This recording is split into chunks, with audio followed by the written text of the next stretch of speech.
তো খাবার দাবার খেয়ে নিলাম নন্দনকাননের এখানে ওটিডিসির রেস্টুরেন্ট থেকে। এবারে আমরা যাচ্ছি আমাদের লাস্ট ডেস্টিনেশন কোনারক মন্দির। আর আজকে না মানে কি বলবো গাইস তোমাদেরকে, অসম্ভব গরম যাকে বলে সেই রকম একটা গরম এখানে পড়েছে।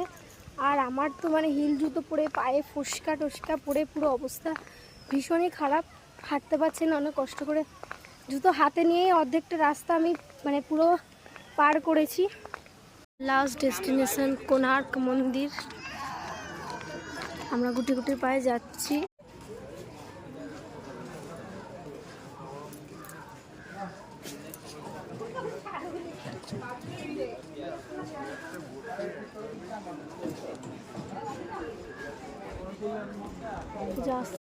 এ করো না, ক্যামেরাম্যান কই? ক্যামেরাম্যান